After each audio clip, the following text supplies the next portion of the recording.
रूपिणे अवतारवरिष्ठाय रामकृष्णाय ते नमः। जननीं शारदां देवीं रामकृष्णं जगद्गुरुं पादपद्मेदयो श्रुत्वा प्रणमामि मुहुर्मुहुः। नमः श्रीयतिराजाय विवेकानन्दसूरये सत्सित्सुखस्वरूपाय स्वामिने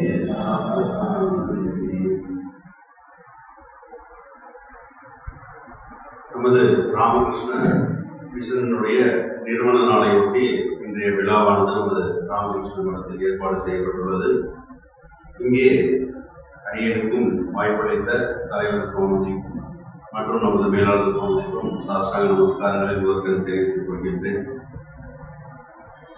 நமது ராமகிருஷ்ண மிஷன் அப்படிங்கிறது எத்தகைய சேவை, ஒரு எளியவருக்கும் எப்படி அவங்க அதை வழிநடத்தி செல்லும் அப்படிங்கிறது தான் ராமகிருஷ்ண மிஷனின் வழியில் அப்படிங்கிற தலைப்புல சுவாமிஜி அவர்கள் பேச சொல்லி எங்களுக்கு வாய்ப்பு கொடுத்துருக்காங்க.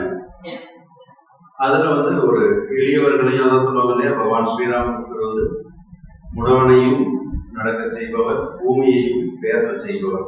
அது எப்படி நடந்தது, அந்த மாதிரி ஒரு விஷயம் அப்படிங்கிறத அப்படியே பார்க்கலாம். நம்ம ஒரு 5ஆம் வகுப்பு படிக்கின்ற ஒரு மாணவன் தன்னுடைய முழாண்டு தேர்வு முடிச்சு தன்னுடைய வீட்டிற்கு வருகின்றார், கடைசி நாள் இறுதி நாள் தேர்வுல. அப்ப பாத்தீங்கன்னாக்க பெற்றோர்கள் இந்த புத்தகம்லாம் எங்க அப்படின்னு கேட்கறாங்க. பள்ளியிலேயே வாங்கி வச்சுட்டாங்க அப்படின்னு சொல்றோம். ஒரே ஒரு மாணவனுக்கு மட்டும் வாங்கல அப்படின்னு சொல்றோம். ஏன்னு கேட்கும்போது அவனுக்கு கோவையில் உள்ள ஒரு ராமகிருஷ்ண மிஷன் ஸ்கூல்ல என்ட்ரன்ஸ் எக்ஸாம் வைக்க போறாங்களா, அதனால அவனுக்கு மட்டும் கொடுத்துட்டாங்க, எனக்கு வாங்கி வச்சுட்டாங்கன்னு சொல்லி. அப்ப என்னுடைய தந்தை சொல்கிறார், ஏன் நீயும் முயற்சி செய்யலாம் இல்லை அப்படின்னு சொல்லிட்டு திரும்பவும் ஆசிரியர்கிட்ட போய் புத்தகத்தை வாங்கிட்டு வந்து அதுக்கப்புறம் நம்ம அந்த பள்ளியில அதற்கான வாய்ப்பு கிடைக்கின்றது. மிக ரொம்ப குக்கிராமம், அங்கிருந்து அவ்வளவு ஒரு இடத்த போய் பார்க்கும்போது ஒரு மிகப்பெரிய பிரமிப்பு. இன்னும் உங்களுக்கு எளிமையா சொல்லணும்னா, ஹார்மோனிய பெட்டி அங்க இருந்து வாசி அந்த ஒரு சத்தம் எனக்கு கேட்கும். 6 மாசம் வரைக்கும் ஹார்மோனிய பெட்டி இருக்கிறது எனக்கு தெரியாது. ஏன்னா லைன்ல போவோம், பின்னாடி லைன்ல போய் உட்காருவோம், திரும்பவும் நாங்க அந்த எந்திரிச்சு வர்றதுக்குள்ள எல்லாமே உள்ள போயிடும், நமஸ்காரம் பண்ணிட்டு தீர்த்தம் வாங்கிட்டு வெளியில போயிடுவோம். இதுதாங்க அமைப்பு. அத்தகைய ஒரு அறியாமையான ஒரு நிலை. அப்படி போயிட்டு இருக்கிற காலத்துல முதல் அனுபவம் என்பது எங்களை பார்த்துக் கொள்வது சதீஷ் மகாராஜ், சுவாமி பாலகிருஷ்ணானந்தி மகாராஜ். அவங்க இப்போ மகாசமாதி ஆயிட்டாங்க, அவங்க இல்லை. அது ஒரு அனுபவம் எங்களை மனசை கவர்ந்தது. மாணவர்களுக்கான எல்லாரும் ரொம்ப அவசியமானது கழிவறை. ஒரு நாள் மாணவர்கள் 10 பேர் ஓடி வராங்க ஹாஸ்டல் நோக்கி. இது மாதிரி கழிவறை நிரம்பி விழுந்துச்சு. அங்க ஸ்கேவஞ்சர்ஸ் எல்லாமே உண்டு. பட் அவங்கெல்லாம் காலைல வருவாங்க, கிளீன் பண்ணிட்டு போயிடுவாங்க, திரும்பவும் சாயந்தரம் வருவாங்க. எங்ககிட்ட நிர்மலேஷானந்த மகாராஜ் மற்றும் பாலகிருஷ்ணன் 2 பேரும் எங்களுக்கு இன்சார்ஜ். 6வது 8வது வீட்டுல பார்த்துக்கிற எங்க கூடயே பயணிப்பாங்க, எங்க கூடயே தான் இருப்பாங்க. நாங்க ஹாலில் இருப்போம், அவங்களுக்கு ஒரு சிறிய அறை இருக்கும், அந்த அறையில இருப்பாங்க. மகாராஜ் ஓடோடி வராது. ஓடோடி சரி என்ன பண்ண போற, ஸ்கேவஞ்சர் கூடுவார், எல்லாம் கிளீன் பண்ணுவார் அப்படின்னு எதிர்பார்த்துட்டு அவர் ஃப்ரெண்டான சின்ன பசங்க நாங்கள் ஓடுறோம். போய் பார்க்கும் பொழுது பாத்தீங்கன்னா அவர் நேரடியாக சென்று தன்னோட கைகளால் எல்லாத்தையும் எடுத்து போட்டு கிளீன் பண்ணிட்டார். மிகப்பெரிய ஃபர்ஸ்ட் இன்ஸ்பிரேஷன். ஒரு துறை சுவாமிஜி சொல்றாருல்ல, ராமியானந்த சொல்லும்போது சொன்னாரு, அனைத்து வகையான பணிகளுக்கும் நாம் தயாராக இருக்க வேண்டும், ஒவ்வொரு விஷயத்தையும் நம்ம சரியா செய்யணும். இது 6ஆம் வகுப்பு, எனக்கு 11 வயது. இதை பார்த்துட்டு இப்படியும் ஒரு மனிதர்கள் வாழ முடியுமா, இப்படியும் மனிதர்கள், அதாவது துறவி. உங்களுக்கு தெரியும் துறவிகள்லாம் என்ன அப்படின்னு சொல்லி. என்ன சொல்றது, அந்த ஒரு வார்த்தைகளால என்னால் அதை விவரிக்க முடியல என்றாலும் கூட இதுதான் முதல் அனுபவம் ராமகிருஷ்ண மிஷன். அதன் வழியாக சுவாமிஜியினுடைய வழியில் வந்த ஒரு துறவி எங்களை ஈர்த்தது. அப்படியே போயிட்டு இருந்து 8ஆம் வகுப்பு படிக்கும் பொழுது மணிகண்டனம்னு சொல்லிட்டு ஒரு வாடகை.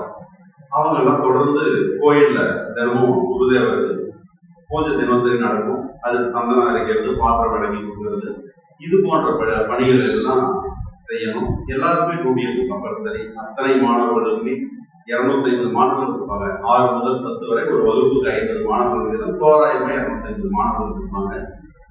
அந்த டியூட்டியில பாத்தீங்கன்னா யார் யார் என்னென்ன இன்ட்ரெஸ்ட் இருக்கு, ரெகுலர் டியூட்டி வேற. இது இல்லாம இந்த கோயில் டியூட்டி எல்லாம் பர்மனன்ட் டியூட்டி இருக்கும்.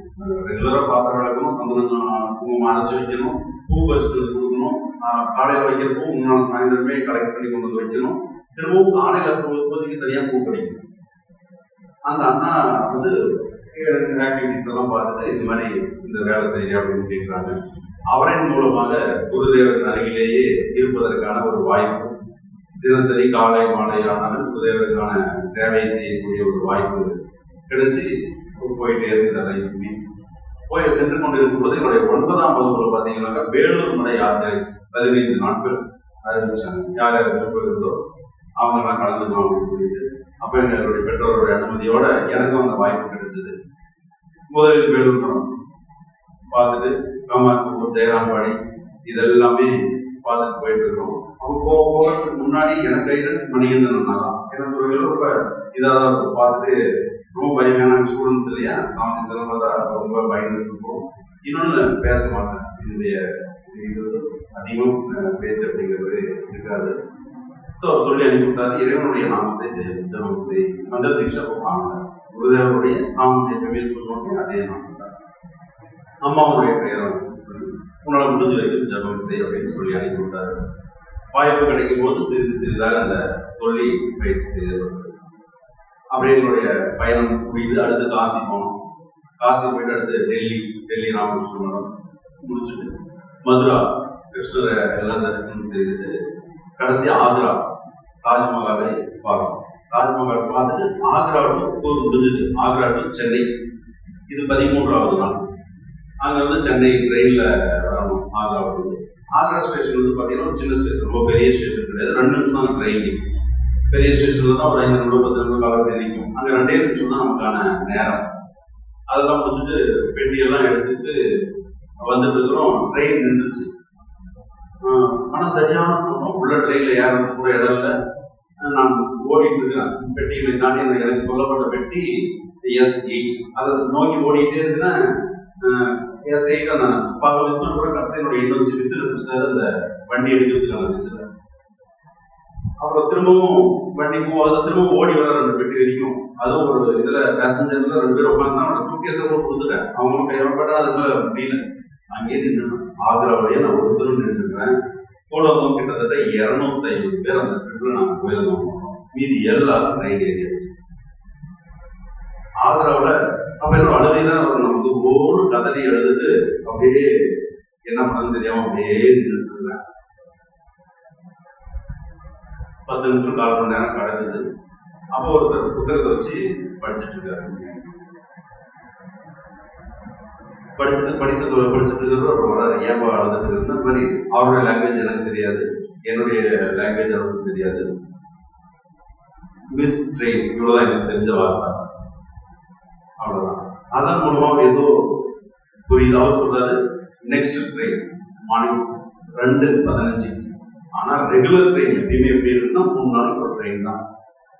ஆனால் நமது அன்னையினுடைய குருதேவனுடைய நமக்கு என்ன அடுத்த நாள் காலையில 2:15 ட்ரெயின். அவர் சொல்றாரு இங்கேயே உட்காரு, ஒரு இடத்துல உட்கார வைக்கிறாரு. நம்ம படிக்கணும். இது இந்த ட்ரெயின் எதுக்காகன்னா இதுதான் ஏற்பாடு. நம்ம முன்னையே பார்க்கலாம். நாம் குருதேவர் நமக்கு அருள் புரிவதற்காக இன்னொரு பையன் போக வேண்டியதா இருந்ததை தகவல் தெரிஞ்சு நீ கூட்டிட்டு போற வித்தியாலயத்துக்கு திரும்பவும் இங்கேயும் மிஸ்ஸான நம்ம அழைத்து செல்வதற்கு அன்னையினுடைய அருளை நமக்கு புரிய வைக்கிறதுக்காக அடுத்த ட்ரெயின் காலையில் அந்த எக்ஸாமுக்கு போறவங்களுக்குள்ளதான் எங்க ட்ரெயின்ல ஏறினாங்க. அதனாலதான் அவ்வளவு ரஷ் ஆயிடுச்சு. ஏன்னா டிக்கெட் கிடைக்காது, எல்லாருக்கும் டிக்கெட் கிடைக்காது தெரியும். ஏன்னா பல பேர் எங்க எக்ஸாம் தான் திருநெல்வேலியில் நடந்த எக்ஸாம். இந்தியா முழுவதற்குமான ஒரு தேர்வு, மத்திய அரசினுடைய தேர்வு. அதுக்காக தயாரிப்பு வந்துட்டாங்க.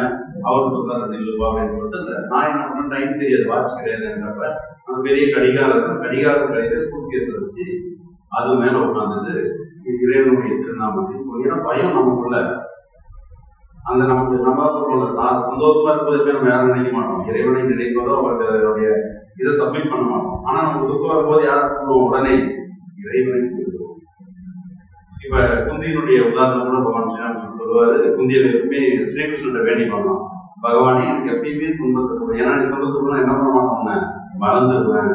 அது மாதிரிதான் எல்லாமே அறியாத ஒரு மனிதர்கள் தான் அந்த துன்பம் வரும்போது உடனே இன்னும் அந்த நாமஜபம் என்ன ஆகுது அம்மா இப்படி ஆயிடுச்சு, இங்கே நான் இருக்கிறேன், பகவான் ஸ்ரீராமகிருஷ்ணன் இப்படி இருந்தாச்சு, இவ்வளவு தூரம் 9வது பொண்ணு ரொம்ப சிறிய பையன், ஒன்றும் புரியல. அவர் அந்த இடத்துல உட்கார ஜபம் பண்ணிட்டு தூங்கிக்கணும். அவர் அந்த பக்கம் படிச்சுட்டு இருக்காரு. 2:10 ட்ரெயின் வந்து நின்றுச்சு. 2:13 நான் அந்த 6 கோழிக்கு நான் எந்திரிக்கிறேன். அவர் வந்து கூப்பிடுறாரு. அப்புறம் ஒரு பெட்டியில் போய் ஏறுறேன். அவருக்கு அன்ரிசர்வ் போச்சு, அவருக்கு ரிசர்வ் பண்ணல பார்ப்போம். அவர் பின்னாடி போயிட்டாரு. ஏன்னா ரிசர்வான ஒரு பெட்டியில அதை ரொம்ப இதா இருக்குன்னு சொல்லிட்டு ஏத்திட்டாரு. அடுத்தடுத்து கடந்து ஒரு செட்டா ஒவ்வொரு பெட்டியா நான் போறேன். அந்த இடத்துல பார்த்தீங்கன்னா உட்கார யாரும் அனுமதி கொடுக்க மாட்டாங்க. ஏன்னா ரிசர்வ் கோச்சில் என்னோட சீட் எழுந்திரிச்சு போ அப்படின்னு தான் சொல்லுவாங்க. ஒரு 4 மணி நேரம் 20 நிமிஷம் உட்காரோம். அவங்க அசைகிறாங்க, எழுந்திரிக்கிறாங்க, போகிறாங்க, அனுப்பிவிடுறாங்க. இப்படியே 4-5 நபர்களை நான் கடந்து போயிட்டே இருக்கேன். கடந்து போகும்போது பார்த்தீங்கன்னா அதுக்கப்புறம் ஒரு இடத்துல எனக்கு வாய்ப்பு அவங்க கொடுக்குறாங்க. வாய்ப்பு கொடுத்தவர் யாருன்னு பார்த்தீங்கன்னா ஒரு முஸ்லீம். அங்க பட் ஆனால் எங்களுக்கு 6வது முதல் ஒவ்வொரு நாளுமே சத்சங்கம், அதாவது குருதேவனுடைய விஷயங்கள் சொல்லப்பட்டுட்டே இருக்கும், கூட்டு பிரார்த்தனை இருந்துட்டே இருக்கும், எல்லாமே தெரிஞ்சுட்டே இருக்கும். உங்களுக்கு யாருக்கும் ஞாபகம் தான் சொல்லுங்க, நம்மளை ஆதரிப்பவர் ஒரு முஸ்லீம் அப்படின்னா யார் பேர் வரும்? அம்ஜத். ஞாபகம் அன்னை அன்றைக்கு அம்ஜத்துக்கு செய்து கொடுத்த உணவு இன்னைக்கு யார் என்ன அரவணைக்கிறார்? நம்மளை அரவணைக்கிறார். அன்னையினுடைய அன்பு எந்த அளவுக்கு கொடுத்து ஒரு பேக்கெட் பண்ணும், 2 சப்பாத்தியும் எனக்கு வழங்கும். இப்ப மாதிரி 1.5 நாள் 1.25 நாள் போக முடியாது. ரயில் பயணம் நீங்க 2 நாள் 1.25 நாள். இப்பெல்லாம் பார்த்தீங்கன்னா 1.5 நாள் 1.25 நாளே நமக்கு போய் சேர்ற அளவுக்கு வசதி 36 மணி நேரம். அன்னைக்கு அப்படி கிடையாது. வரும் ஒன்றும் கொடுத்துட்டாங்க.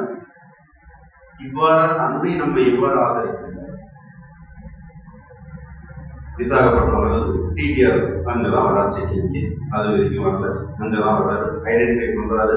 என்ன தேடி ஒரு சாமி திரும்பவும் ஆதாரம் போயிருக்காரு. ஏன்னா அவங்க கண்டுபிடிக்கிறதுக்கு அடுத்த நாள் காலையில் ஆயிடுச்சு. ஏன்னா அவங்க எல்லாம் சீட் எல்லாரும் குறைச்சி எல்லாரையும் அனுப்பிவிட்டு அவங்க சீட் வாங்கி கொடுக்கறதுக்கே 2:30 காலையில் நைட் நாங்கள் 9 மணிக்கு ட்ரெயின் இருக்கும். விடியகால 2:30 மணிக்கு தான் பொறுத்த இல்லை. ஏன்னா எத்தனை பேர்ல கண்டுபிடிக்கணும்ல, பொறுத்த இல்லைங்கிறதா ஐடென்டிஃபை பண்றாங்க. ஞானசம்பந்தம் வர அவர் பார்த்தீங்கன்னாக்க என்ன சொல்றது, ஞானஸ்வரூபானந்தம். அவங்க பார்த்தீங்கன்னா திரும்பவும் பள்ளிக்கூடம் திரும்பவும் ரிட்டர்ன் போடுறாரு ஆக்ராவுக்கு. தென் அந்த டிடிஆர் சொல்றாரு, இல்லை இங்கே நாங்கள் வந்த உடனே இது பண்ணிக்கிறோம்னு சொல்லிட்டு என்னுடைய தலைமை ஆசிரியர் கிருஷ்ணமூர்த்தி என்ன பார்த்தீங்கன்னா ரயில்வே ஸ்டேஷன்லேயே காத்துருப்பாங்க. மீதியெல்லாம் 1 டே சென்னை மரம் சுற்றுலாம் போயிருக்காங்க. அவர் மட்டும் காத்து கொண்டு இருக்கிறார். ரயில்ல அனௌன்ஸ்மெண்ட் வருது, கோயம்புத்தூர் வித்யாலய உயர்கல்வி மாணவர் எங்க இருந்தாலும் அந்த ரயில்வே இருக்கிற அந்த அதிகாரியை சந்திக்கும்னு சொல்லிட்டு டிடிஆர் கூட்டிட்டு போகிறார். இங்க கிருஷ்ணமூர்த்தி அண்ணா வராது, ஓடிலிருந்து ஆறு போது அப்படியே கண்ணீர் விட்டு அழுகிறார். குற்றத்திற்கு காரணம் நானாக இருக்கலாம், ஆனால் அரவணைத்துக் கொண்டது அன்னையும் அவரது சகாக்களும். இதை விட யார் நம்ம அரவணைத்து செல்வார்கள்? இது நம்ம அதுக்கு அடுத்து அரவணைச்ச விஷயம். அங்க ஒரே 2-3 ஸ்வீட் வாங்கி எல்லாரும் கொடுத்து ஒரே கொண்டாட்டம். அங்க இருந்த இது மாதிரி தான் நீங்க இப்போ புரிஞ்சுக்கணும். இங்க எப்படி நீங்க எல்லாம் இருக்கீங்களோ எங்களுக்கு அதுக்கு முன்னாடி இதுதான் குருதேவர் அன்னையுடைய ஏற்பாடு. அங்க குருதேவர் குடியிருப்பும் ஜெயந்தி அப்படின்னா கோலப்புறத்துக்கு அக்காக்கள் வருவாங்க. அங்க யாரும் பெண்கள் கிடையவே கிடையாது. ஜெயந்தி டைம் மட்டும் சாணி மொழி இது பண்ணுவாங்க. அங்க டிஏடி கலாநிலையம் மற்றும் அந்த இதில் பணிபுரியக்கூடிய ஆசிரியர்கள் இருப்பாங்க, ஆசிரியர்கள் அவங்க வருவாங்க. அவர்கள்லாம் இந்த கோவிலின் மூலமாக முடியும். அவங்க எல்லாம் பார்த்தீங்கன்னாக்க அந்த அன்பை அங்கதான் பார்க்க முடியும். நான் திரும்ப வந்துருன்னா அவங்க தான் நம்ம இதோ மத்த யாரும் கொண்டாடுறோம், அவங்க தான் வாங்கி இதெல்லாம் இது பண்ணி ஆளாளுக்கு அதை இதை கொண்டு வந்து கொடுக்குறாங்க. இதன் மூலமாக 2வதாக ஒரு அனுபவம் இறைவன் நம்மை அவரோடு அழைத்து செல்கிறார். இந்த ராமகிருஷ்ண மிஷன் நம்மை அரவணைத்து செல்கின்றது. இதற்குள்ள என்ன பண்ணி எங்க வீட்டுக்கு தகவல் தெரிவிச்சிருக்கணும் இல்லையா, பையனை காணும் மிஸ் ஆயிட்டா அதனால வராம அங்கே போய்தா தகவல் சொல்லணும். ஆனால் சொல்றாங்க, திரும்பவும் ரிட்டர்ன் சொல்லிடுறாங்க, இல்ல ஒண்ணும் இல்லை, ஒன்றும் பிரச்சனை இல்லை அப்படின்னு சொல்லி வந்துடுறாங்க. இதனை கடந்து இந்த 9வது 10வது 8ஆம் வகுப்போட சுவாமிஜி 2 துறவிகளுக்கு வெவ்வேறு இடங்களுக்கு சன்னியாசம் வாங்கிட்டு அடுத்தடுத்த பள்ளிகள் அவங்க நிர்வாகியா மாறினாங்க. எங்களுக்கு தத்துவானந்தர் தியாகராஜர் 9வது 10வது எங்களுக்கு வர்றாரு. அவருடைய பயிற்சி என்பது ஆன்மீகத்தில் மிகவும் சொல்லவே முடியாது. இரவும் பகலும் அவருடைய நோக்கம் உள்ள நமக்குள்ளேயே இருக்கும். சாந்தி மந்திர பயிற்சி, வேத பாராயண பயிற்சி, ராமாயணம் கொடுத்த தனியார் பயிற்சி, இத்தனையும் பார்த்தீங்கன்னா நம்ம அதுக்கு அடுத்தடுத்து கொண்டு போகும். இப்படி போயிட்டு இருக்கும் பொழுது இதுல இருக்கிற வாய்ப்புகள்னா நம்முடைய மடத்தினுடைய தலைவர் சொன்னாங்க கௌதம மகாராஜன் சொல்லிட்டு அப்ப இருந்த தலைவர்கள் சுவாமி ஆத்மஸ்தான மகாராஜன் 10வது படிக்கும் பொழுது வந்தார். அவங்க வந்தாலே கிட்டத்தட்ட குறைந்தபட்சம் 10 நாட்கள். ஆத்மராமான மகாராஜன் ரொம்ப அவங்க நெருக்கமானவங்க.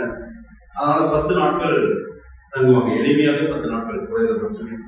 அப்படி தங்கும் பொழுது அவர்கள் உடன் இருந்து பயணிக்கக்கூடிய அவங்களுக்கு சேவை செய்யக்கூடிய பாக்கியம் எங்களுக்கு கிடைச்சது.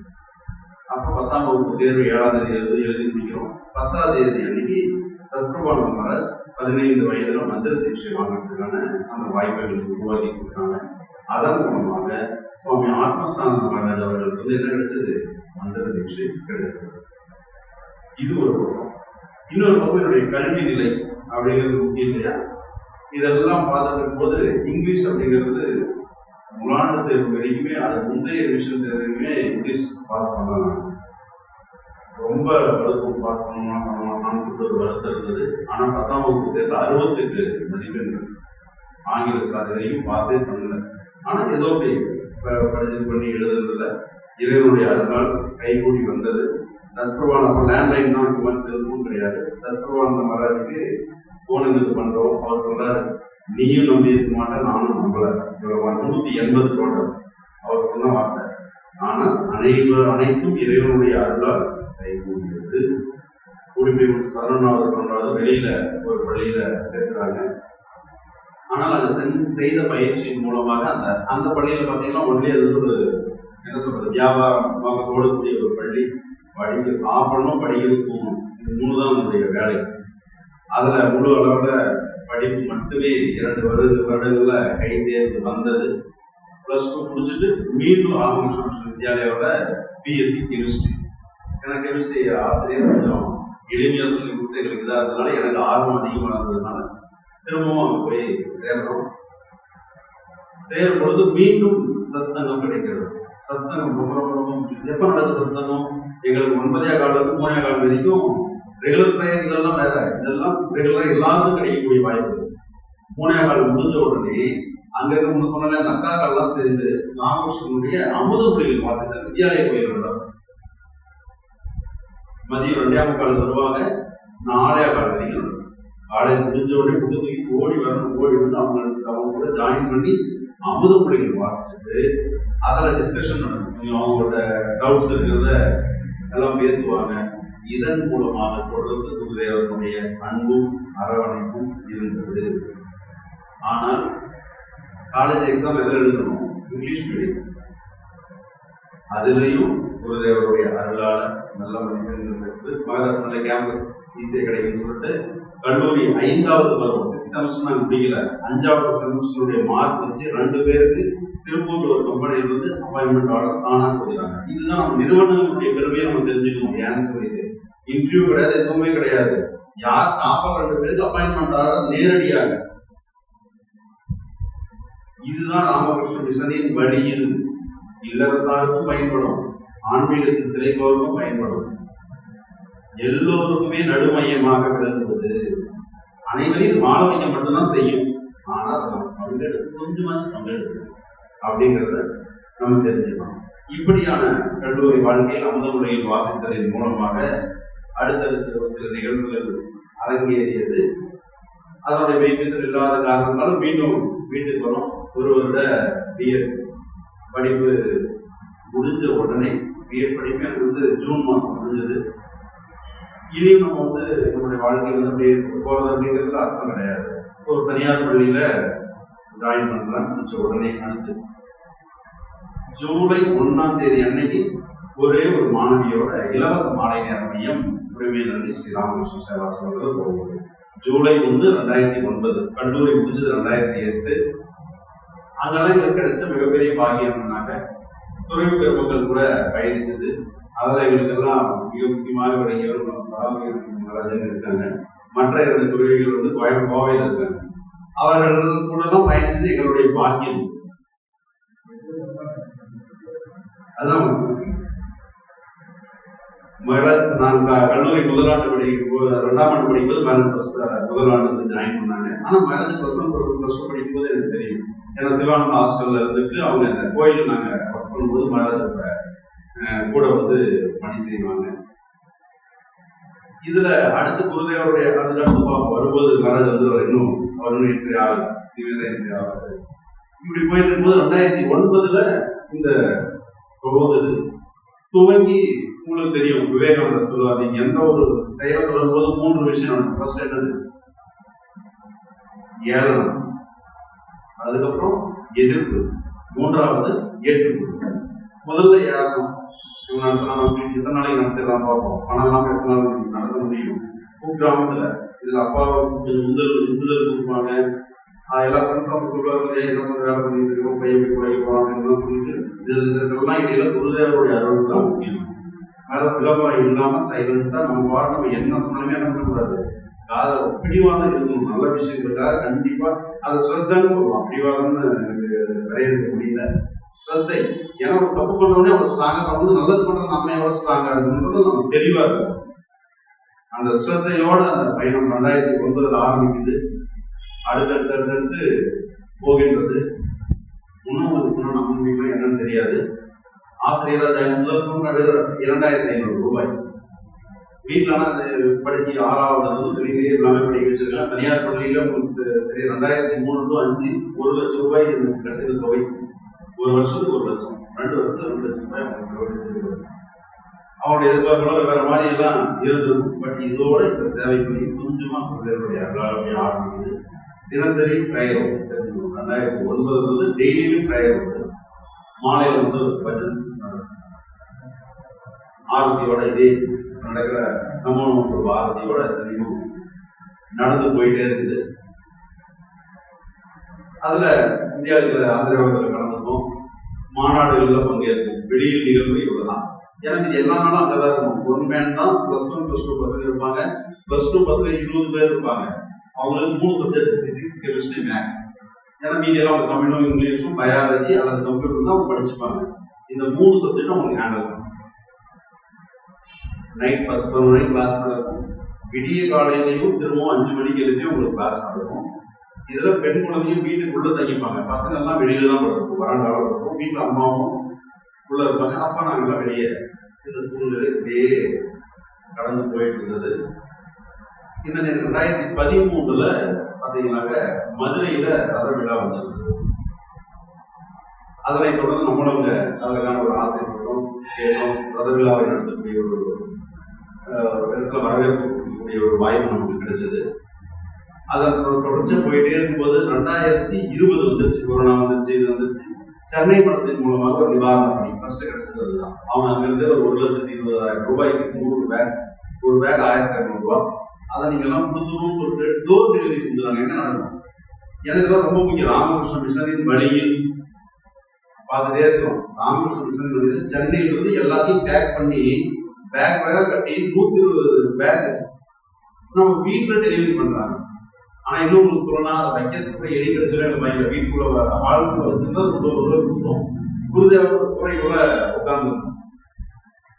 இதற்கிடையில கிடைச்ச ஒரு அனுபவம் என்னன்னா, சண்முகானந்தன் சொல்லிட்டு, அதாவது சண்முக பிரைவேட் சென்டர் ஒரு சாமி அவர் வராரு. அவர் என்ன பாவ பிரச்சாரம் அவர் எங்களுக்கு மண்டலமா பிரிச்சு கொடுத்துருந்தாங்க. அவர் வந்து இப்பதான் திட்டு கிடையாது, நீ மட்டும் காசு போட வீட்டில் உட்காந்து குருதேவர் குறைக்குள்ள உட்கார வச்சு குளிர்லையும் வெயிலையும் பாடுபடுத்திட்டு இருக்கிற, நீ என்னையா வேலை செய்யறது இவ்வளவுதான் கடிஞ்சாலும் கிடையாது. இப்பதான் உழைச்சது கொஞ்சம் ரொம்பவே மனசு ரொம்ப பாதிச்சது. உண்மைதானே, நமக்கு ஒரு சுயநலமா இருக்கும். ஸோ அவருக்கு ஏதாச்சும் ஒரு ஆனா உள்ளுக்குள்ள போராட்டம் மட்டும்தான் இருக்கு. ஆனா அதுக்குள்ள ஒரு அரசு வேலைக்கு 2014 வந்தாச்சு.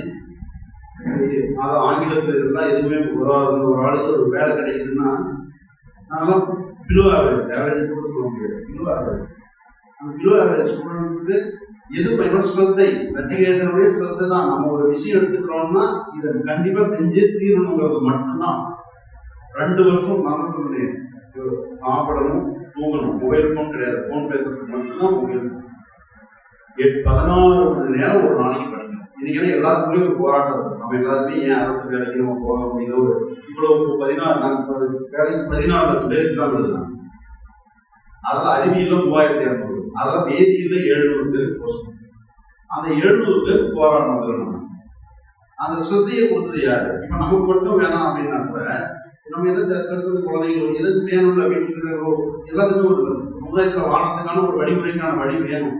அந்த போராட்டம் நமக்கு ஸ்ரத்தை இருந்தால்தான் முன்னேற முடியும். அந்த ஸ்ரத்தை இறைவனை அடைவதற்கும் பயன்படும். அடுத்து இப்படி போயிட்டு இருக்கிற போது 2020 சொல்லிட்டு போயிட்டாரு. இது போயிட்டு இருக்கிற போது இந்த சென்னையில இருந்து பேக் வந்து டிஸ்ட்ரிபியூட் பண்ணோம் மகிழ்ச்சியோட. அதுலேயும் திரும்ப செகண்ட் ஷிஃப்ட்ல தான் நம்ம லயன்ஸ் கிளப் வந்து திரும்பவும் அணுகிறாங்க. யார் அணுகிறாங்க, யார் கொண்டு போய் சேர்ப்பாங்க. மற்ற நாள் வந்து ஒரு ரூபாய்க்கு போய் லயன்ஸ் கிளப் அவங்களே கொடுத்துருவாங்க. இதெல்லாம் முக்கியம். நம்ம ராமகிருஷ்ணன் படிச்சு யார் கொடுக்குறாங்க, சென்னை ராமகிருஷ்ணன் அப்படின்னு சத்யநாராயண மகாராஜ் தான் எடுக்கிறார் அந்த பொறுப்பை. கொடுங்க, நாங்கள் எல்லாரும் கொடுத்துருவோம் அப்படின்னு சொல்லி. அப்ப அந்த ஒசூர்ல இருக்கக்கூடிய அவங்களுக்கு தெரியும் ராஜகோபாலையா கருணாமூர்த்தி, அவங்க வண்டி முடிச்சு என்ன பண்றாங்கன்னா, இது மாதிரி ஒவ்வொரு சென்டருக்கு அவங்க ஏன்னா ஃபர்ஸ்ட் டைம் டெலிவரிக்கு அந்த வாய்ப்பு இப்ப யாரு நம்பி யாரும் முன் வரல. முதல்ல உயிர் பயம் கொரோனாவுக்கு இடையில இது நடக்குது. சென்னையில இருந்து கொண்டு வந்து அது கூட நோய் வந்து பேக் பண்ணிட்டு யாருன்னா அதை இதா இருப்பாங்களா கொண்டு கொடுத்துட்டு போயிடும். அவங்க வெளியே வராங்க. அவங்க முதல்ல வந்து நம்ம ஆசிரமத்தை பாக்குறாங்க. அடுத்த ஒரு நாள் விசிட் வரணும்னு ஆசைப்படுறாங்க. விசிட் வர்றாங்க. அப்புறம் அவங்க எல்லா விஷயத்தையும் பார்த்துட்டு, சரி நீங்க ஒரு சிரமப்பட்டுருக்கீங்க. ஏன்னா பசங்களாம் மழை காலமான தேவை ஃபுல்லா இருக்கும், சொதம் தான் இருக்கும். வந்து பாத்தீங்கன்னா தெரியும், ரொம்ப ஈரம் சுற்றி ஈரம் போயிட்டு அந்த தரம் வந்து சும்மா ஜல்லி தட்டுறாங்க, சிமெண்ட்டும் தராங்க. சிமெண்ட் தரையவே நீர் பிடிப்பு வச்சிருக்கோம். ஸோ அதெல்லாம் பார்த்துட்டு சரி ஏதாச்சும் ஒரு ஏற்பாடு செய்யணும். இதற்கு முன்னாடி 6 மாசத்துக்கு முன்னாடி தான், ஏன்னா இது அதெல்லாம் உண்மை சொல்லியிருக்கோம். நாங்கள் எல்லாம் பார்த்து ஒரு முடிவு எடுக்கணும். சண்முகம் அந்த ஐயா வந்து தின்ன இதில் ஆளாகி ஒரு 8 லட்சம் ரூபாய்க்கு ஒரு ப்ராஜெக்ட் ஒரு இதை கட்டி முடிச்சிருக்கோம். சீட் தான் போட முடியும், போட்டு ஏதாச்சும் பண்ணி விடலாம் அப்படின்னு சொல்லிட்டு அதற்கெல்லாம். ஆனால் பட் பொருளாதாரம் என்ன பண்றது, ஏதாச்சும் கொஞ்சம் கஷ்டப்படலாம், லோன் எடுக்கலாம், எடுத்து அதை கொஞ்சமாக கழிச்சு இதெல்லாம் பேசிக்கிட்டே இருக்கணும். கொரோனா கிடையாது, ஏன்னா அதெல்லாம் ஃபுல்லாக ஃப்ரீயாக தான் இருக்கணும். அப்போ டெய்லி டிஸ்கஸ் பண்ணுறது தான், ப்ரேயர் முடிச்சுட்டு இதே தான் வேலையே. பசங்களுமே யாரும் நம்பி அனுப்புறாரு. நான் தயாராக இருந்தேன் ப்ரேயர் கேட்டு. யாரையும் இந்த சர்வீஸ் பேக் கூட கூட சின்சியரா இருக்கணும், யாரையும் அனுப்புறாரு. டோர் ஸ்டெப்பா 120 பேக்கையும் நாங்கள் 2ஆ பிரிச்சோம். 240 ரூம் இருக்கும். அதையும் ஏன்னா கூப்பிடாம யாரும் பண்ணணும். அப்பதான் பார்த்தோம் இவ்வளவு ஏழ்மை இருக்குன்னா வெறும் 4 வீட்டு ஓலை போத்திட்டு பல பாட்டிமார்கள் தனிச்சு விடப்பட்டிருக்காங்க. அவங்களும் ஒண்ணுமே அவ்வளோ இருக்குமான்றது எங்களுக்கு கூட தெரியல. போய் தேடி ஃபர்ஸ்ட் சென்சஸ் எடுத்தோம், யார் யார் கொடுக்கணும்னு சொல்லிட்டு. ஏன்னா பொருள் போய் சேர வேண்டியது யாருக்கு சேரணுமோ அவங்களுக்கு மட்டும்தான் சேரணும் ஃபர்ஸ்ட். அதனுடைய அடிப்படையில் போய் எடுக்கணும். இவ்வளவு ஏழ்மையில இவ்வளவு சாதாரணமான நிலையில இன்னும் இருக்கிறாங்கிறது தெரிஞ்சுக்கணும். ஸோ எல்லாம் பிரிச்சு கொடுத்துட்டு நம்ம அதை டிஸ்கஸ் பண்ணிட்டு இருக்கிற அந்த நேரத்துல ராஜோடைய அவங்க எல்லாம் வந்து ஏதாவது செய்யலாமே அப்படின்னு அந்த வேலையெல்லாம் இவங்க தயாராக இருக்கும்போது நாட்டுமொழி மன்றத்தில் நம்ம சாமிஜியவர்கள் மாறுதலாகி வருகிறார். வந்துட்டு இப்ப ராஜகோலையும் நாங்கள் கூப்பிடல, வாலண்டியரா வந்தாங்க. சமாதிதான் நம்ம பக்கத்துல என்னெல்லாம் சென்டர் இருக்கு, நான் விசிட் பண்ணணும்னு யார்கிட்ட கேட்கிறாரு, ராஜகோலையாட்ட கேட்டு நம்ம உரிமையினுடைய மையத்துக்கு மகராஜ் அவர்கள் வர்றாங்க. வந்ததுக்கு அப்புறம் மகராஜ் அவர்கள் தான் அந்த பில்டிங் என்ன பண்றாங்க, அடிக்கல் நாட்டு விழா மற்றும் திருமுக ஜெயந்தி விழா ரெண்டும் சேர்ந்து அங்க நடக்குது. மகராஜ் அவருடைய ஆசையோடு அங்க ஆரம்பிச்சு மகராஜ் அவர்களே திரும்பவும் அந்த கோயிலுக்கு என்ன பண்றாங்க, திறப்பு விழா கொண்டாடுவது. மகராஜனுடைய முழு என்னது ஆலோசனை வழிநடத்துதல் பேர்ல நம்ம சத்யநாராயண மகாராஜனுடைய 8 துறவிகள் வந்தாங்க. அதுக்கு நம்ம பராபையான மகாராஜ் என்ன பண்றாங்க, திறப்பு விழாவுக்கு வர்றாங்க. ஸோ வித்யாலயத்தில் தொடங்கிய உறவு திரும்ப எங்க வந்து முடியுது, ராமகிருஷ்ண மடத்தில் வந்து முடியல. மீண்டும் ஒரு ஆரம்பத்துக்கு என்னவா இருக்குது, வழிவு. இதுதான் குருதேவ. இதை தவிர வேற என்ன குருதேவ கருணை செஞ்சிருக்கு, இதெல்லாம் மேஜிக். இதெல்லாம் என்னை யார முடியும், என்ன நடக்கும், இதுதான் குருதேவர் அன்னையுடைய. ஆனா நம்ம என்ன வைக்கணும், பராமையாளர்கள் சொன்னாங்க, நம்பிக்கை வைக்கணும், நம்பிக்கை வைக்கணும், நம்பிக்கை நம்பிக்கை நம்பிக்கை. அது ஒண்ணுதான் நமக்கு எல்லாத்துக்குமே ஆதாரம், ஸ்ரத்தை. அந்த நம்பிக்கைக்கும் எனக்கு தெரிஞ்சு ஸ்ரத்தையும் கொஞ்சம் கிட்டத்தட்ட பக்கத்துல தான் இருக்குன்னு நான் நினைக்கிறேன். அதுதான் முக்கியம். அது வந்து சேர்ந்துச்சு. இன்னொன்று தாய் உணவு பராமையாளர் சமாதான மலர் அன்போட நம்மள்ட்ட அணுகிறது. இப்ப நம்மள ஒரு சில இடத்துல போன துறவிகள்னா அவங்களுக்கு நம்ம ரெக்வஸ்ட் பண்ணி போகணும், பக்கத்துல நெருங்குறதே ரொம்ப சிரமமா இருக்கும். ஆனா நம்மள தேடி வரணும்ல, அதை வர வைத்து குருதேவ பேர்லாம் அவங்க வந்திருக்க மாட்டாங்க. அன்னையார் பேரெல்லாம் அவர் வந்திருக்க மாட்டாரு. சோ குருதேவருக்காகவும் அண்ணன் என்னது அண்ணனுக்காக அம்மை பிராட்டியை அருள் செய்தோம்னு ஒரு பாடல் இருக்குன்னு நினைக்கிறேன். அது மாதிரி நமக்காக அவங்க இறங்கி வராங்க. இறங்கி வந்து நம்ம தயாரா இருந்தோம்னா அவங்க செய்ய தயாராக எதிர்பார்க்கிறோம். குருதேவரோட பக்தி சொல்லும் போது சொல்லுவாங்க, இறைவனை நோக்கி நம்ம ஒரு அடி எடுத்துட்டா வேற எத்தனை எடுத்துருப்பாங்க நம்மளை நோக்கி 100 அடிகள், சில பேர் 9 10 அடிகள்ல ஒரு அடி நம்ம 9 அடி. அது மாதிரி நமக்காக வந்தாங்க. அந்த அந்த இறைவனுடைய அருளும் ராமகிருஷ்ண மிஷனுடைய கொள்கைகளும் நம்பிக்கையும் தான் இது எல்லாத்துக்குமே மூலாதாரம். அதை இணைப்பது என்ன? அந்த இறைவன் மீது நம்பிக்கை பக்தி தான். சோ இதை நம்ம இதன் மூலமாக நாங்க தெரிஞ்சுக்கணும். அது வரைக்கும் ஆனா அந்த ஏக்கம் இருந்தப்ப 2009 வந்து 20 11 வருஷம் 12 வருஷத்தை கடந்து முடிக்கணும். புதுசா எதுவுமே குடிசைக்குள்ளதான் குருதேவரை வச்சிருக்கிறோம். ஆனா ஜெயந்தி நடக்கும். அதனால சொன்னேன், நீங்க எல்லாத்துலயும் என்ன பாடுபட்டனாலையும் வேற எதுவுமே கிடையாது. மற்றபடி வேற இந்த இதுவே சிறப்பு இதுவே ஆனால் இது எல்லாமே நடந்துட்டே இருக்கும். அப்படி நடந்துட்டு இருக்கும்போது வந்து அந்த கோயில் திருவிழா அப்புறம் மகாராஜ் வந்தாங்க. ஒசூர்ல இருந்து இந்த ஒரு 4 மையங்கள் ஓபன் பண்ணதுக்கு உதவி செஞ்சு 4 டியூஷன் சென்டர்ஸ் போயிட்டு மையம் இல்லாம குடிமையில ஆசிரமம் இல்லாம 4 சென்டர்ஸ். அதற்கு அவர்கள் வந்து என்ன பண்ணாங்க, ஆசிரியர்களுக்கான சம்பளத்தை நாங்க கொடுக்குறோம், நீங்க நடத்துங்க, தையல் பயிற்சி நாங்க கொடுக்குறோம், நடத்துங்க. நாங்க போயிட்டே இருந்தது. இதெல்லாம் மகாராஜ் பார்த்தாரு. ஸோ இவ்வளவு சிரமப்பட்டிருக்காரு, தானும் தன்னுடைய பகுதிக்கு செய்யணும் அப்படின்னு நாங்க நம்ம ஒரு தையல் பயிற்சி மையம் நடத்தலாம் அப்படின்னு சொல்லிட்டு அது பார்த்தீங்கன்னா மொபைல், அதாவது என்ன சொல்றது, ஒரு ஊருக்கு எவ்வளவு நடத்த முடியுமோ அந்த மாதிரி பார்த்தீங்கன்னா ஒவ்வொரு கிராமத்துலையும் நடத்தணும். இப்ப 2வது கிராமத்துக்கு நம்ம பயணிச்சு போயிட்டு இருக்கிறோம். அதுல இப்ப பேட்ச் போயிட்டு நடந்து கொண்டு இருக்கின்றது. அதுக்கப்புறம் அதுக்கு அடுத்த முன்னேற்றம் வேணும் இல்லையா? அடுத்து நம்ம சென்டர்ல இருக்கிற டீச்சர் வந்து பார்த்தீங்கன்னா நம்மளே தான் பேர் பண்ணிட்டு இருக்கோம். ஸோ அதையும் சேர்த்து நாங்க பண்றோம். அந்த குழந்தைகள் எல்லாம் பாருங்க அப்படின்னு சொல்லிட்டு மகாராஜ் அதிகம் பண்ண சொன்னாங்க. இப்ப 5 டியூஷன் சென்டர், 2 டைலரிங் சென்டர், அது இல்லாம டைப் ரைட்டிங் கம்ப்யூட்டரும் அங்கேயே இருக்கும். பட் டீச்சர்ஸ் யாரும் கிடையாது. கம்ப்யூட்டருக்கு வீடியோ லெசன்ஸ் இருக்கும். நம்ம வாலண்டியர்ஸ் கைட் பண்ணுவாங்க. டைப் ரைட்டிங்கும் வாலண்டியர்ஸே கைட் பண்ணுவாங்க. இதெல்லாம் ராமகிருஷ்ண விவேகானந்தர் நினைச்சார் இல்லையா? 2 பேர் நடக்கணும். இறைவனையும் வணங்கணும், சுயமுக்திக்கு நம்ம முயற்சி செய்து போயிட்டே இருக்கணும். மக்களுக்கான சேவை, ஏழைகளுக்கான சேவையும் நடக்கணும். இதுவும் நடக்கவே இருக்கும். இதுதான் குருதேவர்களுடைய கருணை. இந்த கருணை நமக்கு இந்த வாய்ப்பு கிடைச்சது நமக்கு தானே பாக்கியம். நான் பெரிய அப்படி கிடையாது. இல்ல உலகத்துல எத்தனையோ பேர் இருக்காங்க, எத்தனை கோடி மக்கள் இருக்கும் போது இறைவன் நமக்கு ஏன் பாக்கியத்தை கொடுத்தாரு அப்படின்னா புதுசு யாரு? அதை நமக்கு ஒவ்வொருத்தரும் கண்டிப்பா புரிஞ்சுக்கணும். இப்ப உங்களுக்கு எல்லாம் கூட தோணலாம், அவங்க இருக்கிறாங்க வெயில் எல்லாம் வெக்கேஷன் எல்லாம் போயிடு, அது வரல. உங்களை குருதேவர் வேற எங்கேயோ கொண்டு போகிறது தயாரா இருக்காரு. உங்களை எல்லாத்தையும் வேற செய்ய என்ன பண்ணிட்டு இருக்காரு? காத்து கொண்டிருக்கின்றார்.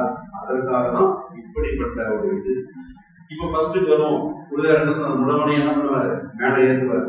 பேசவே மாட்டான் அப்படின்றவர்கள் கூட்டிட்டு வந்து பேச வச்சிருக்கிறது யாருடைய கருணை? குருதேவருடைய கருணை. எங்கிருந்தே கொண்டு விட்டுருக்கிறாருன்னு பாருங்க. இவங்களே இன்னும் மேன்மையானவர்கள் எத்தனை பேர் இருக்காங்க, யார் யாருக்கு என்னென்ன அப்படிங்கிறது நம்ம சிந்திக்கணும். எனக்கு நேரம் கடந்து போயிடுச்சு.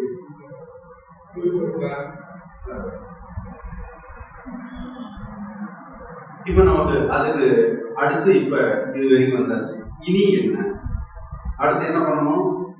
அங்க ஒரு நிரந்தர ஸ்ட்ரக்சர் வேணும். இது எல்லாமே நடக்கணும். ஆன்மீக பணியா இருக்கும், சேவை பணி தொடர்ந்து நடப்பதற்கு என்ன முக்கியம்? நமக்கு ஒரு நிலப்பகுதி, ஒரு கோயில், சாதுகள் வந்து தங்கறதுக்கான இடம், பக்தர்கள் வந்து அவர்களுக்கான இடம், படிக்கிற மாணவர்கள் தங்கறதுக்கான இடம், இது எல்லாமே நமக்கு வேணும். அதற்கான முயற்சி நம்ம பார்க்கும் பொழுது நம்ம அதற்காக நிலப்பகுதி இப்போதைக்கு நம்ம கிட்ட இருக்கிற லேண்ட் வந்து எவ்வளவு முடியுமோ அதை நம்ம ஸ்பெண்ட் பண்ணி நம்ம நாட்டுப்பள்ளி ராமகிருஷ்ண மடத்தினுடைய பெயர்லயே நம்ம அதை பண்ணணும் அப்படிங்கிறது. அது இல்லாம மீதி லேண்ட் பர்ச்சேஸ் பண்ணி தான். ஏன்னா ஒரு மடம் நிறுவனம்னா குறைந்தபட்சம் 3 ஏக்கரா இருக்கும். 5 ஏக்கரா இருந்தால் கொஞ்சம் கன்வீனியன்டா இருக்கும். பட் அதற்கான முயற்சிகளை வந்து குருதேவருடைய அருளோடைய அன்னை மேலையும் அதெல்லாம் ரிக்வஸ்ட் அவங்க முன்னாடி பாதங்களை சமர்ப்பிச்சுட்டு அதன் வழியாக முயற்சி செய்து கொண்டிருக்கின்றோம். இப்போதைக்கு அது நாட்டப்பள்ளி மடத்தினுடைய ஒரு கிளையாக இருந்தால் இது, ஏன்னா இப்பயும் அப்படிதான் நடந்துட்டு இருக்குது. எல்லாரும் சொல்லும்போது இப்பயும் அப்படிதான் நடந்துட்டு இருக்குது. ஆனா அது என்ன சொல்றது, அதனுடைய பெயரின் மேல இன்னும் சந்தோஷம் இருக்கு இல்லையா? இவங்களுடைய இதெல்லாம் அப்படி இப்படிலாம் சொல்லிட்டு இருக்கிறத விட நாட்டுப்பள்ளி மருத்துவம் தான் அப்படின்னு சொல்லிட்டா இன்னும் சந்தோஷமா இருக்கும். நாங்க என்ன விருப்பப்படுறோம். அதனால எல்லாருடைய விருப்பத்தோட நடக்கும். இதுல ஒரு இது என்னன்னா, இப்ப இப்படி எல்லாம் இருக்கிறோம். இடையில எங்க தந்தைக்கு மேல் ஒரு விருப்பு ஏற்படும். ஏன்னா எல்லாம் படிச்சு கஷ்டப்பட்டு பையனும் எல்லா தந்தையும் இது அதுதானே எல்லாம் இது வாங்கி அதை பண்ணிடணும் அதை பண்ணிடணும்னு சொல்லிட்டு ஸோ ஒரு ஒவ்வாமை என்ற ஒரு வருத்தம். ஒரு கல்லூரி முடிகிறது பார்த்தீங்கன்னா குழந்தையமாக தான் பார்க்கிறாரு. இன்னும் புரியுள்ள வெறுப்பே கிடையாது. ஆனால் இது பார்த்தோன்னே ஒரு வெறுப்பு வந்துச்சு. அது அப்படியே போயிட்டே இருக்குது. பட் எங்களை வெளிப்படுத்த முடியாது அவரால். அதனால அவர் வேற ஏதாச்சும் காமிப்பாரு, இல்லை ரொம்ப தூரத்தில் இருந்ததை காமிப்பாரு. அப்படியே போயிட்டு கடந்த 3 ஆண்டுகளாக குருதேவர்கள் வந்து எல்லாத்தையும் ஏற்பட்டு எல்லா விஷயத்தையுமே சிறப்பா கொண்டு வர செய்தார். இன்னைக்கு மாநாடு வந்து நீங்க பார்த்துருக்கலாம். மாநாடு அடுத்து கோவை பிரயோகத்துக்கும் எல்லாரும் சேர்ந்துதான். ஏன்னா குறை இருந்தது. நான் மட்டும் போயிட்டு இருந்தேன். அடுத்து அம்மா வர ஆரம்பிச்சாங்க. அடுத்து திருமண வாழ்க்கை எல்லாருமே வர ஆரம்பிச்சாங்க. அப்பா மட்டும் வரலேன்ற ஒரு ஏக்கம் இருந்தது. பட் அவரும் வர ஆரம்பித்தார். ஆனா எல்லாத்துக்கும் என்ன எடுத்துக்கணும், டைம் வேணும், டைம் கொடுக்கணும். ஒரு தென்னை மரம் நடணும்னா அன்னைக்கு அது பலன் கொடுக்காது. 5 வருடத்துல 8 வருடத்துக்கு டைம் கொடுத்தாதான் அவருடைய பலனை அது கொடுக்கும். ஸோ குருதேவர் வேலை செய்வார். எல்லா இடத்துலையும் என்ன இருக்கும், நம்மள்கிட்ட ஆழ்ந்த பக்தி இருக்க வேண்டும். இந்த தருணத்துல இங்கே பல அதாவது 120 நாடுகள் குடிமொழி இருக்கிற குருதேவர் இருக்கும். நம்ம துறை பெருமக்களுக்கும் இன்னைக்கு இதே நேரத்தில் நம்ம வச்சுக்கிறது தான் இந்த மையம் வந்து தொடர்ந்து செயல்படுது. அனைவருடைய கருணையும் நீங்க இதெல்லாம் ஏற்றுட்டு உங்கள ஒரு இதை இவரை வச்சுக்கணும் அப்படின்ற பிரார்த்தனையை ரொம்ப மேல வச்சு இந்த தருணத்துல அந்த பில்டிங் அதுக்காக அந்த மல்டிபிள் எல்லா பக்கமும் ஒரே பில்டிங் நம்ம காணணும். இடம் குறைவா இருக்கிறது இன்னும் அதுவே போதுமானதான் அங்க பொறுத்த வரைக்கும். சாதுக்கள் கண்டு இதெல்லாம் கொஞ்சம் பகுத்து அங்க வச்சுக்க முடியும். அதுக்கான இது இருக்குது. ஸோ அது பில்டிங் கிட்டத்தட்ட ஒரு 1.5 கோடியிலிருந்து 2 கோடி வரைக்கும் செலவாகும் அப்படின்னு நம்ம யோசிக்கிறோம். ஆனா பட் இதெல்லாம் புதவிலையும் சுவாமிகளுடைய கையில் தான் இருக்குது. நம்ம வெறும் கருவி மட்டுமே கிருஷ்ணர் சொல்ற மாதிரி அர்ச்சனா பிள்ளை உள்ள எல்லாம் நீங்க இதெல்லாம் நான் தான் சும்மா வெறும் கருவி மட்டும்தான். நம்ம அனைத்துக்கும் இடையிலே கருவி ஏதோ பகவான் குருதேவன் இறுதி வரைக்கும் எங்களை இதே மாதிரி வச்சுக்கிட்டு அவர் பாதத்துக்கு இடையிலேயே எங்களை வச்சுட்டு இருக்கணும் அப்படின்னு சொல்லிட்டு பிரார்த்தனை சொல்லிட்டு சுவாமிகளுடைய எதிர்பார்ப்புகளும் நமஸ்காரம். இந்த வாய்ப்புக்கு மிக நன்றி. மீண்டும் கூறுகின்றேன், இத்தகைய எளியவர்களையும் மேலே கொண்டு வர ராமகிருஷ்ணனின் வழி ராமகிருஷ்ணனின் வழி வந்தவர்களால் மட்டுமே முடியும் என்பதை கூறிக்கொண்டு விரைவில் நன்றி. ஜெய் ஸ்ரீ ராமகிருஷ்ணன்.